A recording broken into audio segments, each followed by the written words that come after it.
Assalamualaikum warahmatullahi wabarakatuh. Kami dari kelompok 3 akan membahas tentang agama Jain. Nah, agama Jain ini adalah agama yang sangat kuno di negara India. Pendirinya adalah Nataputta Vardhamana pada abad ke-6 sebelum Masehi.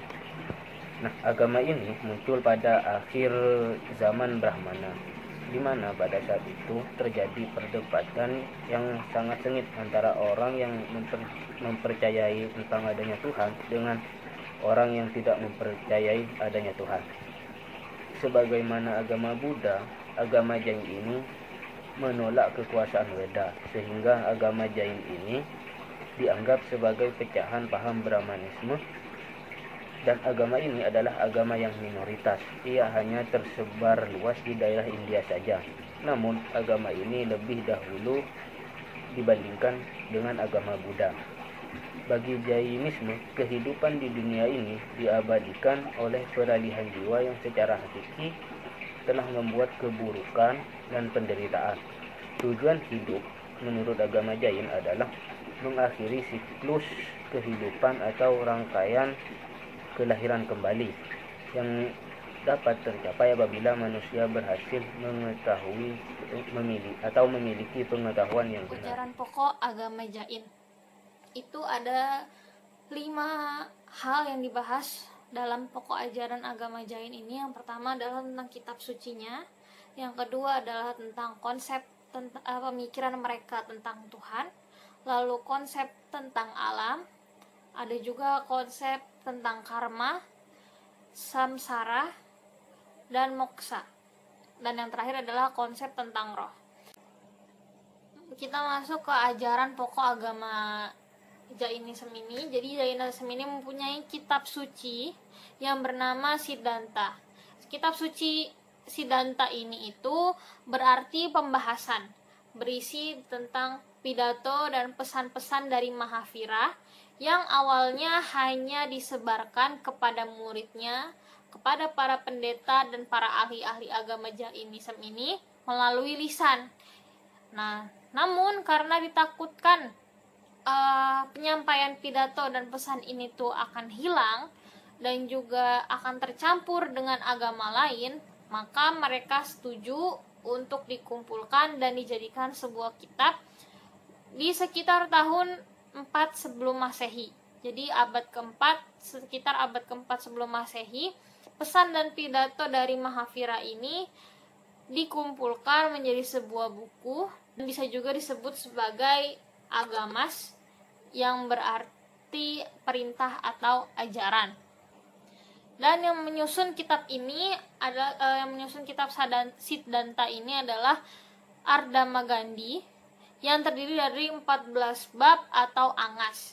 Nah, angas ini pada bab terakhir atau angas terakhir ini terdiri dari 14 purwa dan 11 anga. Nah, awal adanya 14 purwa dan 11 anga ini adalah para penganut agama Jain ini mempercayai bahwa kitab asli yang berasal dari zaman Tirthankara pertama yaitu terbagi menjadi 2 macam, yaitu terdiri dari purwa dan anga. Purwa itu sendiri terdiri dari 14 purwa dan anganya sendiri itu terdiri dari 11 angga, dan dalam satu dari 11 angga ini terdiri dari 45 teks.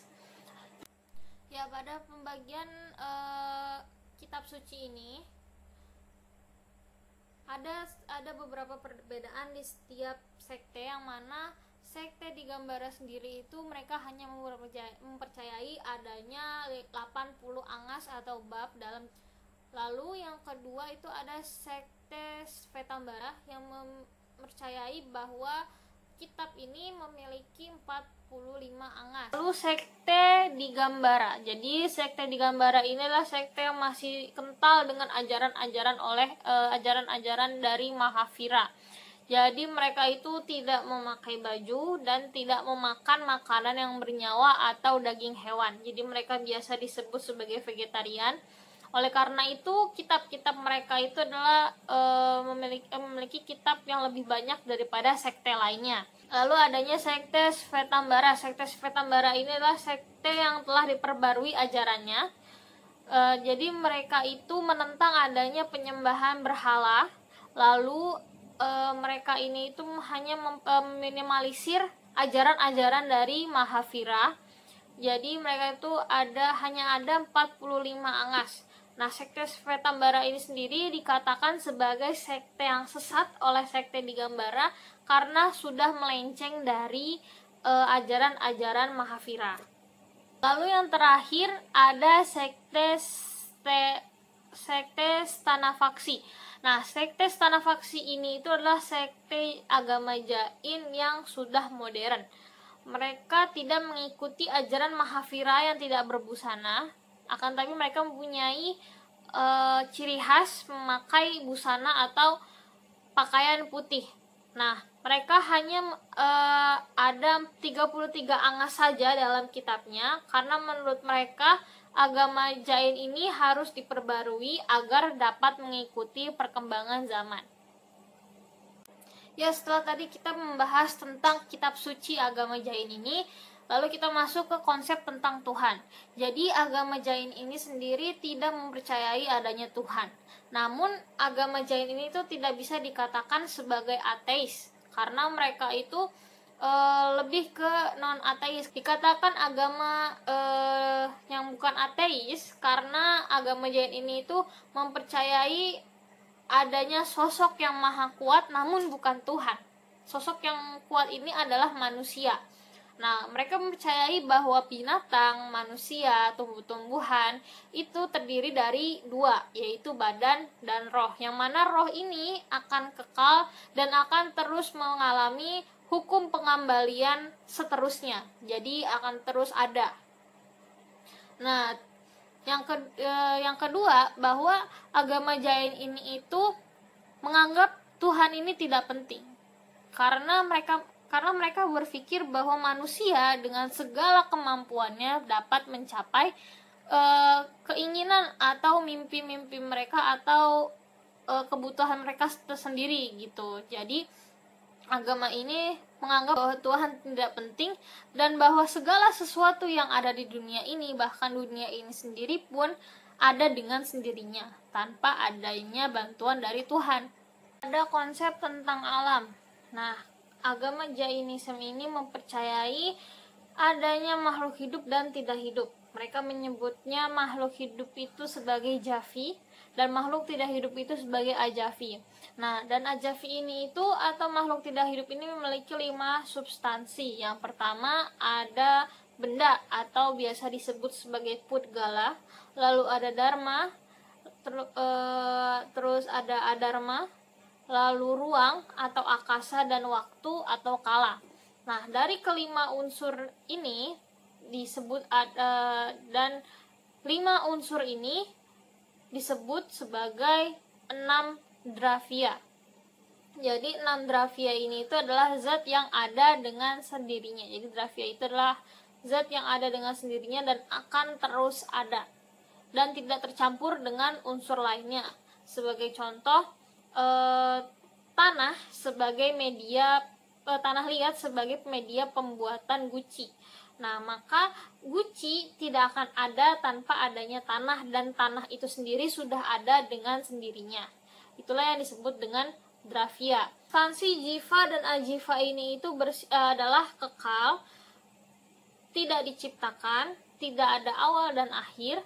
Jadi alam itu ada tanpa adanya sebab awal terjadinya. Jadi alam itu sudah ada dengan sendirinya tanpa diciptakan.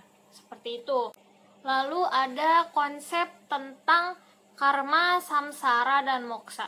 Jadi agama Jain ini mempercayai adanya karma, samsara, dan moksa. Nah, karma ini adalah balasan atas perbuatan manusia. Jika mereka berbuat baik, maka balasannya atau karmanya adalah baik. Jika mereka berbuat jahat, maka karmanya adalah jahat. Nah, untuk mencegah atau membersihkan jiwa dari karma tersebut, karma jahat tersebut, kita harus melalui proses pembersihan jiwa yang disebut dengan nijana. Nah, karma itu masuk melalui perbuatan manusia. Jadi ketika seseorang ingin mencegah masuknya karma ke dalam tubuhnya dia, maka dia harus menjaga cara memperhatikan tubuhnya, cara berbicara, cara perilaku, dan segala macam cara lainnya terhadap dirinya dia melalui proses nijana atau meditasi. Lalu karma ini sendiri memiliki warna yang berbeda-beda, jadi memiliki 6 warna. Nah, dari 6 warna ini, setiap warna ini memiliki makna yang berbeda-beda atau karakter yang berbeda-beda. Seperti contoh, warna hitam, biru, dan abu-abu itu melambangkan karakter yang jelek, sementara kuning, merah, dan putih itu melambangkan karakter yang baik. Nah, sementara samsara ini adalah proses lahirnya kembali atau biasa kita sebut sebagai reinkarnasi. Nah, mereka itu percaya adanya samsara atau reinkarnasi ini. Nah, yang terakhir ada moksa. Moksa pada agama Jain ini tuh nggak seperti agama Hindu, yang mana moksa ini adalah dalam agama adalah bersatunya Asman dengan Brahmana. Nah, akan tetapi di sini itu moksa adalah penyempurnaan atau moksa ini adalah pencapaian jiwa ke dalam tahap kesempurnaan, yang mana jiwa ini menemukan kembali hakikatnya dengan menemukan kembali ke hakikatnya sebagai kesadaran murni, pengetahuan yang tak terbatas, dan kekuatan yang tak terbatas, dan kebahagiaan. Jadi moksa di sini adalah penyempurnaan jiwa sampai pada tahap kesadaran murni, pengetahuan yang tak terbatas, dan kebahagiaan. Lalu yang terakhir ada konsep tentang roh. Nah, konsep tentang roh ini itu Mahavira mengajarkan dalam agama Jain ini setiap hanya benda hidup saja atau makhluk hidup saja yang memiliki jiwa. Nah, menurut agama Jain ini jiwa itu terbagi menjadi dua, yaitu jiwa yang masih berhubungan dengan keduniawian atau samsarin disebutnya. Lalu yang kedua adalah jiwa yang terbebaskan atau muktif. Nah, bedanya adalah jiwa yang masih terkait dengan dunia keduniawian ini adalah jiwa yang masih terjerat ke dalam kehidupan makhluk hidup. Nah, jika mereka ini dulunya berbuat jahat, maka mereka akan tidak hanya terlahir kembali sebagai ular atau bentuk-bentuk aneh lainnya, akan tetapi dia bisa saja terlahir kembali sebagai wortel atau bawang. Nah, lalu yang kedua itu ada jiwa yang telah terbebaskan, yang mana jiwa ini itu tidak akan masuk lagi dalam siklus kehidupan atau sudah mencapai kesucian yang mutlak dan menempatkan kesempurnaan di puncak alam semesta. Jadi mereka tidak ada lagi hubungan dengan duniawi karena mereka sudah mencapai nirwana atau kesucian yang mutlak. Lalu selanjutnya kita masuk ke dalam praktek keagamaan Jainisme ini. Jadi pertama ada asketisme. Nah, asketisme ini itu biasa disebut sebagai meditasi. Jadi asketisme ini itu prakteknya sangat ketat.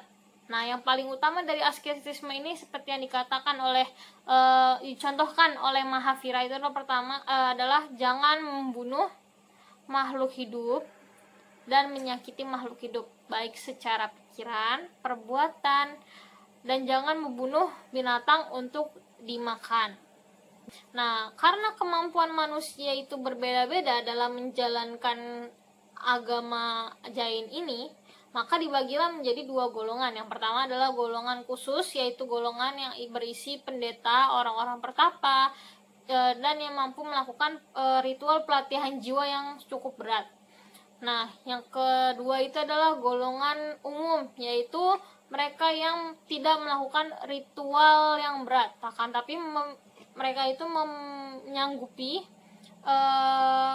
memiliki kewajiban untuk menyanggupi semua ajaran Jainisme yang berkaitan dengan akhlak dan perbuatan. Lalu yang kedua ada tentang etika dalam agama ini. Jadi etika dalam agama ini berdasarkan dari 3 mustika jiwa, yang mana 3 mustika jiwa ini akan mengantarkan mereka yang mengikuti etika ini ke nirwana, yaitu adalah kepercayaan yang benar, pengetahuan yang benar, dan kekuatan yang benar, dan perbuatan yang benar. Nah, untuk kalangan pendeta ada 5 sumpah yang harus mereka ucapkan atau mereka jalankan, dan sedangkan untuk kalangan awam itu dirincikan menjadi 12 etika. Nah, yang pertama itu adalah tidak pernah sengaja atau tidak boleh membunuh makhluk yang berorgan syaraf indera. Nah, yang kedua itu tidak boleh berbohong, lalu ada tidak mencuri, tidak berzina, tidak tamak, menghindari godaan-godaan yang ada, lalu membatasi jumlah yang digunakan sehari-hari, atau di sini jumlah dimaksud adalah jumlah barang, lalu menjaga hal yang berlawanan dari kesalahan atau hanya melakukan kebaikan, lalu menjaga periode meditasi yang telah dicapai, lalu mengamati periode penolakan diri, memanfaatkan kesempatan sebagai pendeta, dan memberi sedekah. Itu adalah 12 etika yang harus dijalankan oleh orang umum. Nah, selain itu, yang ketiga adalah kewajiban pendeta. Nah, kewajiban para pendeta ini itu berdasarkan dari 5 sumpah yang mereka sudah ucapkan tersebut. Nah, disebutkan di sini adalah ada 5, adalah menghindari menyakiti dan membunuh makhluk hidup, lalu tidak melakukan kebohongan dan selalu melakukan kebenaran, menghindari diri dari mencuri, menghindari perbuatan seksual dan keharusan tidak menikah, jadi mereka tidak bolehkan menikah para pendeta, dan menghindari keinginan duniawi. Nah, bagi orang awam ini kelima sumpah tersebut termasuk sangat berat, maka dari itu sumpah ini disebut dengan sumpah agung atau biasa disebut dengan Mahabharat. Ya, 7 topang disiplin 7 disiplin harus dilaksanakan para pendeta untuk melaksanakan sumpah mereka tersebut adalah yang pertama, menghindari diri dari karma. Jadi tidak boleh melakukan harus mencegah karma masuk ke dalam diri mereka, yaitu dengan melakukan yoga. Lalu yang kedua adalah menghindari dosa dengan memperhatikan 5 samiti, yaitu berjalan dengan hati-hati, berbicara, lalu mengumpulkan sedekah,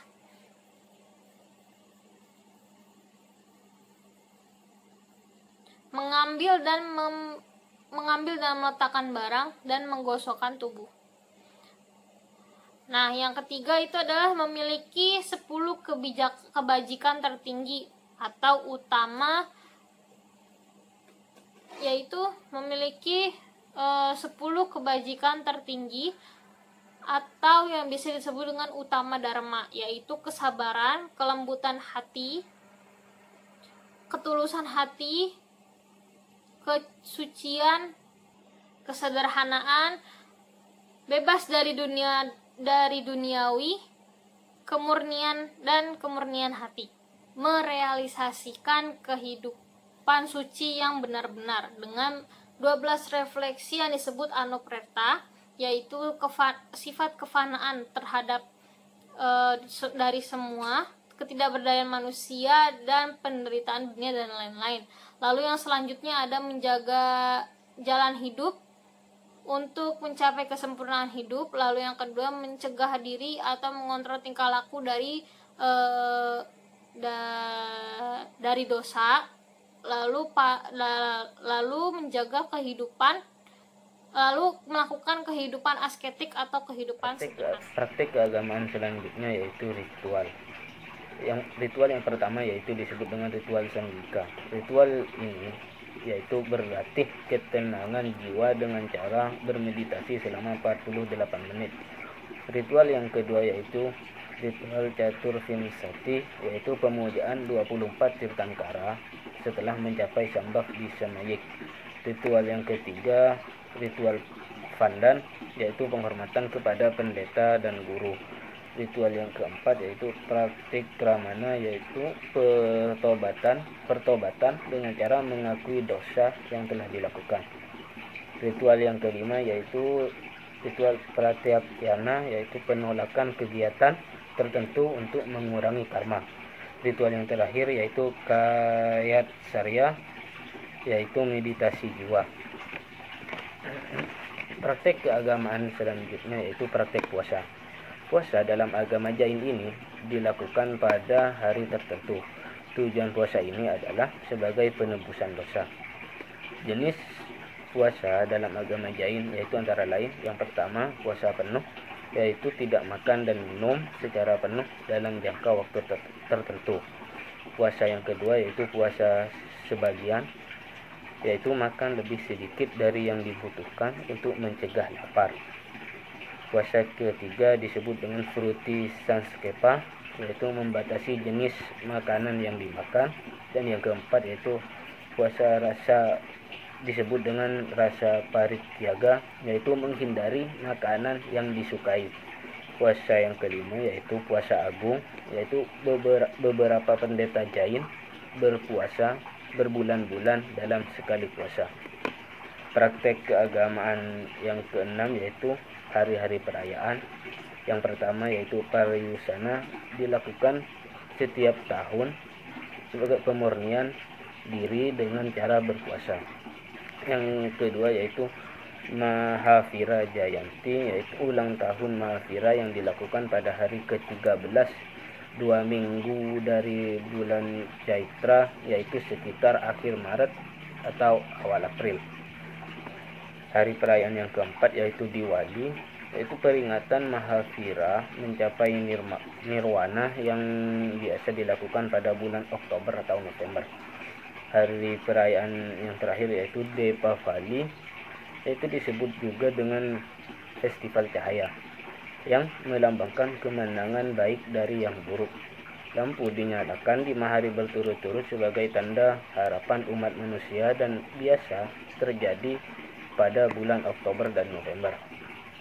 Demikian penjelasan dari kelompok kami, kurang dan lebihnya mohon maaf. Billahi wal taufiq wal hidayah. Wassalamualaikum warahmatullahi wabarakatuh.